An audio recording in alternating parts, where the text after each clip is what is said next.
चर्चा करते हैं अपने।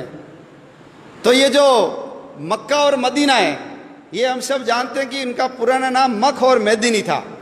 आज भी वहाँ मक्केश्वर महादेव शिवलिंग है, वहाँ उसको ढक करके रखते हैं। जाने वाला मुसलमान उसको चूम करके आता है, जैसे हम शंकर भगवान के शिवलिंग के हाथ लगाते हैं वैसे वो उस पत्थर को हाथ लगा करके आते हैं। भारत से जो भी मुसलमान हज करने जाता है उसको हिंदू मुसलमान बोलते हैं, क्योंकि वहाँ के मुसलमानों को पता है कि भारत के जितने मुसलमान हैं ये धर्मांतरित होकर के मुसलमान बने, ये सब पहले हिंदू थे, असली मुसलमान नहीं है, इसलिए उनको हिंदू मुसलमान बोला जाता है। मुसलमान वहाँ जाता है तो मुंडन करवा के जाता है, जैसे हम हरिद्वार में जाते हैं या तिरुपति बालाजी में मुंडन करवाते हैं। किसी की मृत्यु हो जाती तो भी हम बाल कटवाते हैं। तो मुंडन करवा करके जाना हिंदू संस्कृति और सभ्यता का प्रतीक है। हमारे संत जैसे बिना सिला हुआ कपड़ा पहनते हैं वैसे ही वो कपड़ा पहन करके वहां जाते हैं। उस बिल्डिंग के चारों ओर परिक्रमा करके आते हैं, जैसे हम मंदिर में करते हैं। दुनिया की सारी मस्जिदों के ऊपर गुंबद है, लेकिन मक्का की मस्जिद के ऊपर गुंबद नहीं है। वो हमारी पुरानी संस्कृत वैद्यशाला थी, बच्चे पढ़ते थे वहां। आचार्य उनको सभी प्रकार के ज्ञान देने का काम किया करते थे।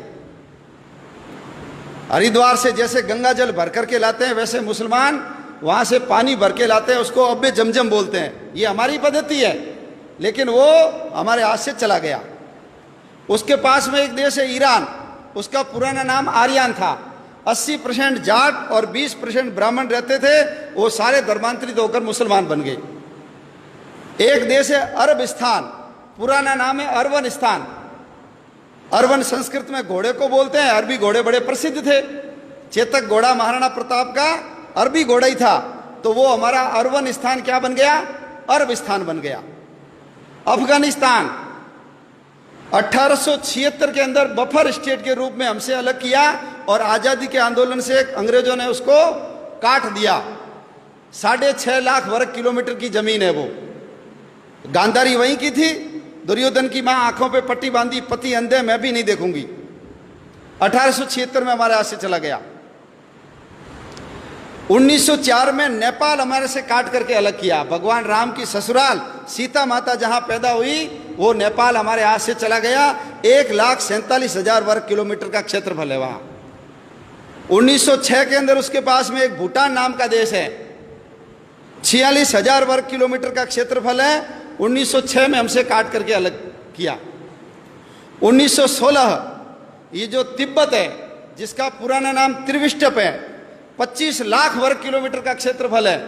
दलाई लामा वहीं के रहने वाले हैं। और देश की आज़ादी के बाद जब 1962 में चाइना ने आक्रमण किया, तब तक वो हमारे पास था। उसकी विदेश नीति, उसकी रक्षा नीति, उसकी रक्षा का काम हमारी सेनाएं करती थी। लेकिन हिंदी चीनी भाई भाई पंचशील के सिद्धांत, नेहरू जी की गलती के कारण वो चाइना ने हमसे हड़प लिया, दबा लिया। आज वो जो तिब्बत है चाइना के पास चला गया। भारत और चीन के बीच में तिब्बत बहुत बड़ी भूमि थी, चाइना बॉर्डर से बहुत दूर था, लेकिन चाइना का बॉर्डर भारत के पास आकर के लग गया।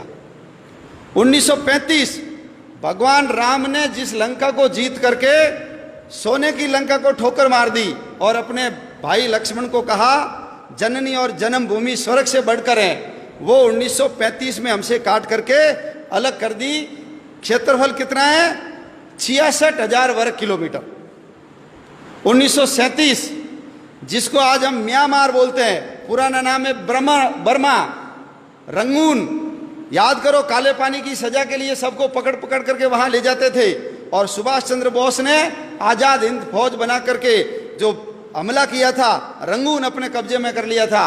वो बर्मा हमारे से 1937 में अलग कर दिया गया। बर्मा का क्षेत्रफल भी 6,70,000 वर्ग किलोमीटर है।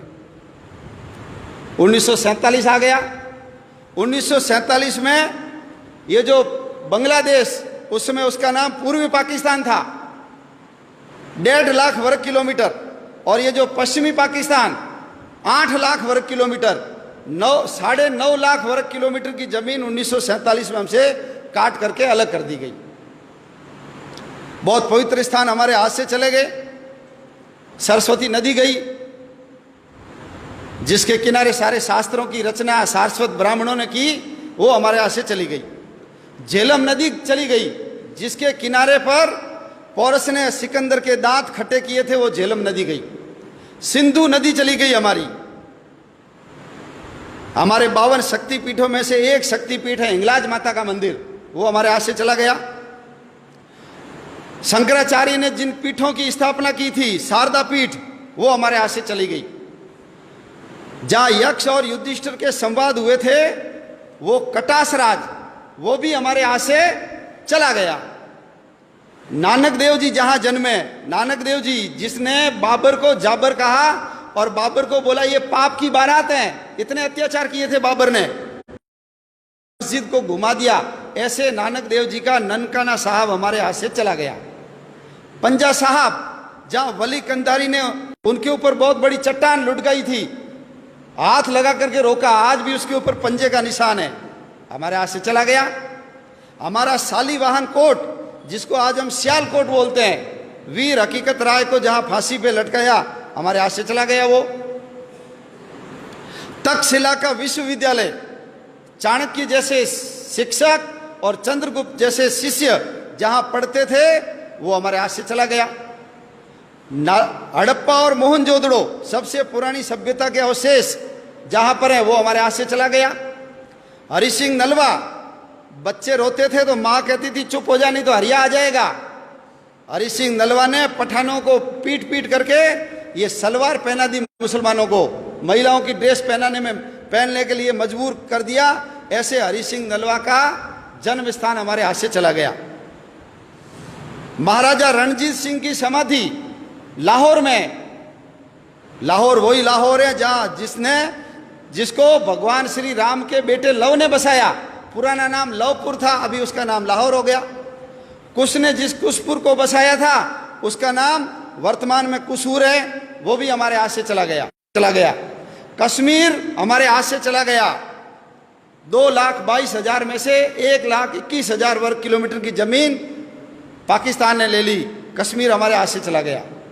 1962 में चीन ने जब आक्रमण किया तो 35,500 वर्ग किलोमीटर की जमीन चीन ने दबा ली, और 1990 में 3 बीघा जमीन तो हमने पाकिस्तान को दान में कर दी।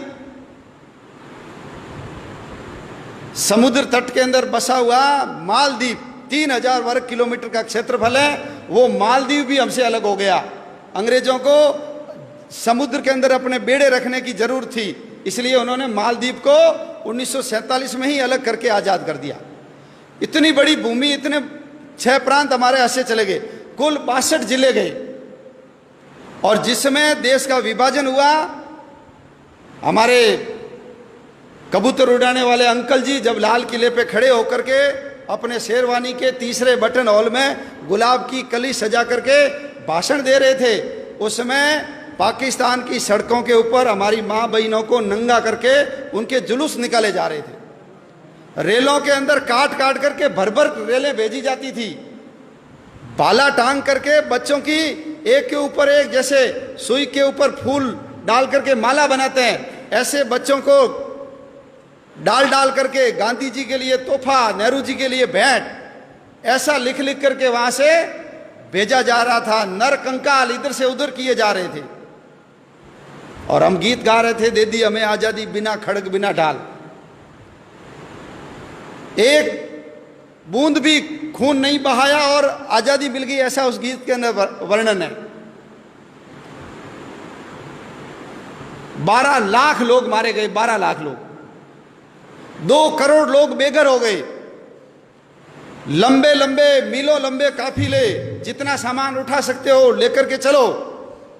कल्पना कर सकते हैं यदि कल हमको कह दे यहां से छोड़ के सब चले जाओ, इतना आलीशान मकान, इतनी बड़ी दुकान, फैक्ट्री, क्या बीतती है मन के ऊपर। लेकिन यह इतिहास हमको नहीं पढ़ाया जाता, और नहीं पढ़ाने के कारण आने वाले समय में हम देश की रक्षा कर पाएंगे कि नहीं कर पाएंगे, प्रश्न चिन्ह खड़ा होता है।